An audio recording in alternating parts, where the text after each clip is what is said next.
Hola, me presento, mi nombre es Astrid Daniela Argueta Molina con número de cuenta 2017-1030-703 y a continuación le voy a hacer una pequeña exposición sobre lo que es el tubo de rayos X. Vamos a empezar conociendo un poco de su historia y es que William Crookes fue quien empezó a estudiar las propiedades de los rayos X catódicos y más tarde fueron los responsables de los rayos X por el físico alemán Wilhelm Röntgen. Bueno, aquí se lo dejo. El 8 de noviembre de 1895 produjo radiación electromagnética de onda correspondiente a lo actual. Ahora bien, pasamos a conocer lo que es el tubo de rayos X.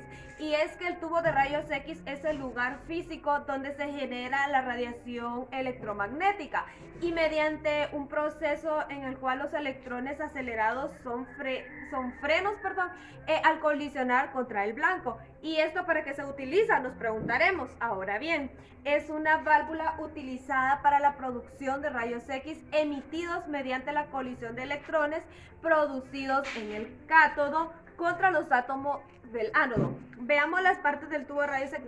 Pero primero tenemos que saber que para que un tubo pueda generar rayos X debe cumplir unas condiciones. Y es que la primera es un vacío en que los electrones pueden acelerar si la interferencia de átomos de gas, ya que una pequeña cantidad de gas dentro del tubo aumenta la producción del calor y reduce el flujo de electrones y la cantidad de rayos X. Y también permite una producción de rayos X.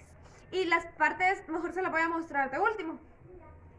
Ahora bien, veamos la fuente de electrones. Y es que se consiguen cuando una corriente suficientemente alta pasa a través de los filamentos del tubo de rayos X, calentándose hasta generar una nube suficientemente densa. Ahora bien, les voy a explicar las fuentes de alta tensión que aceleran los electrones. Y es que los electrones que dejan el cátodo son atraídos por el ánodo. Gracias a la diferencia de potencia entre lo que es el ánodo y el cátodo, y el alto voltaje entrega energía cinética a los electrones que después se transforman en energía electromagnética, y el generador de alto voltaje es el responsable de facilitar la fuente de alta tensión. Las partes que les vaya explicando se las iré colocando en una imagen. Y ahora bien, vamos a ver lo que es el blanco. Esta es el área del ánodo golpeada por los electrones que provienen del cátodo. Usualmente el tungsteno es un material elegido para el blanco por tres razones principales, y es que son el número atómico, conductividad térmica y punto de función alta. Y veamos que los componentes del tubo de rayos X también se los mostraré en una imagen a lo que se le llama usualmente tubo de rayos X, pero sin embargo la imagen es la carcasa del tubo. Pero para lo práctico, técnico, etcétera, como le queramos llamar, les seguiremos llamando tubo de rayos X. Y es que el primer componente es la envoltura, y es como un contenedor que mantiene el vacío dentro del tubo, y este puede ser de vidrio o de metal. Y principalmente el tubo de rayos X lo que contiene son dos electrodos que son el cátodo y el ánodo, y las dimensiones aproximadas son de 30-50 centímetros de largo y 20 centímetros de diámetro, si no me equivoco. Ahora bien, veamos lo que es la ventana. Y esta es una área de la envoltura de cristal o metálica, y esta permite la emisión máxima de rayos X con una absorción mínima. Y el ánodo, esta es la parte positiva del tubo de rayos X, y conduce electricidad y también irradia calor, y contiene el blanco. Y hay dos tipos de ánodo, que son los estacionarios y los rotatorios. Y los estacionarios se usan en sistemas de imagen dental y algunos portátiles. Otras unidades para uso general son las que no se requieren ni alta corriente de tubo ni altos valores de potencia. Y el rotatorio lo que permite es que las de electrones interactúen con una área del blanco mucho mayor, y por lo tanto el valor del ánodo no se confinan solo punto como en los tubos con ánodo estacionario.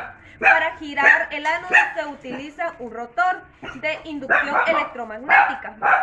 Ahora veamos lo que es el cátodo. Y esta es la parte negativa del tubo de rayos X y tiene dos partes principales, que son los filamentos y una copa focalizadora.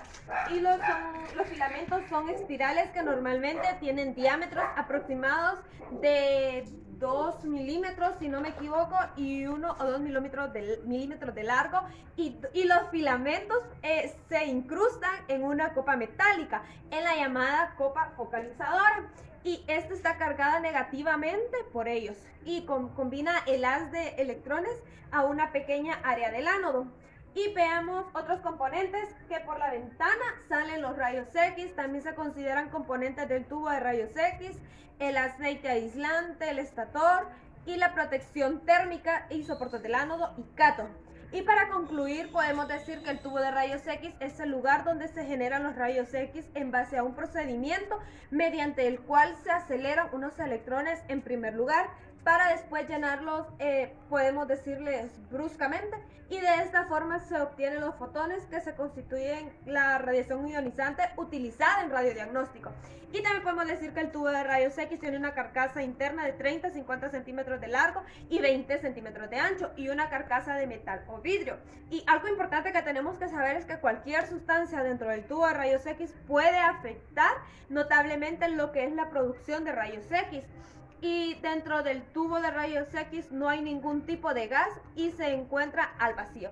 También podemos decir que sus características son las siguientes, que es un tubo sellado al vacío, el cual lo que alberga en su interior es un ánodo y un cátodo, como lo vamos a ver en un dibujo que les voy a mostrar, y en ello se producen los rayos X empleados en radiodiagnóstica.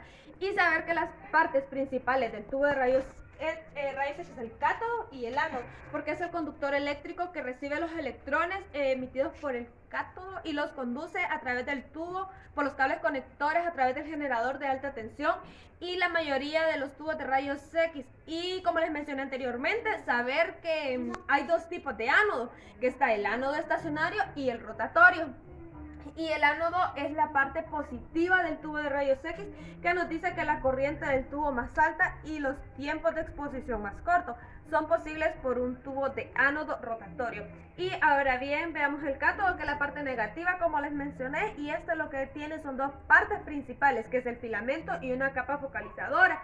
Y conozcamos sobre lo que es el rotor, que lo que hace es que los electrones cambien de dirección al blanco para que no vayan todos en un solo punto, y saber que el filamento es el que libera los electrones que serán acelerados para chocar contra el ánodo y producir lo que son los rayos X. Y como les mencioné también algo importante, que la fabricación de los tubos de rayos X, estos se diseñan con carcasas de cristal o de metal. Y algo importante es que el cuarto donde está la máquina de rayos X tiene que ser de un material de hormigón. Bueno, todo es importante realmente de mencionarlo, pero la mayoría de tubos de rayos X cuentan con dos filamentos de distintos tamaños.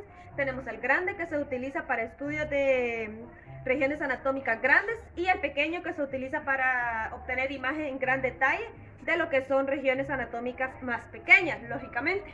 Y con esto terminamos lo que es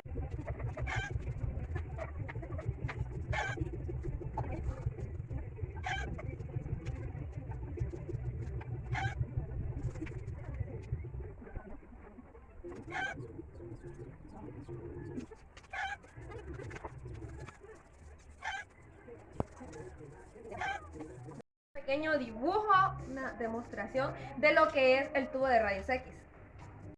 Ahora les voy a explicar las partes donde están ubicadas las partes del tubo de rayos X. Y vamos a comenzar. Aquí ya tenemos dibujado el tubo de rayos X, y como vemos en esta parte de aquí tenemos lo que es el cátodo, que es la parte negativa. Y esto que vemos en este lado de aquí son los circuitos y el del filamento. Circuito y filamento, que son esta parte que están aquí. Ahora vemos estas flechitas que están aquí y son las nubes de electrones. como vemos, esta otra parte que está por este lado de aquí es el filamento. Ahora nos vamos a esta parte que está aquí, ¿ven? Esta de aquí. Y esto es el ánodo rotatorio. Aquí vemos lo que son los rodamientos, el famoso rotor, que están ubicados en esta área de aquí. Ahora nos vamos a esta parte de aquí, que es la base del ánodo. En esta parte de aquí tenemos lo que son las piezas giratorias. Y aquí tenemos lo que es el ánodo, como les decía, que es la parte positiva. En esta parte de aquí tenemos el armazón. Y en esta parte de aquí tenemos lo que son, lo que sale, que son los rayos X. Y este es una pequeña dibujo de dónde están ubicadas las partes del tubo de rayos X. Espero, ya, este es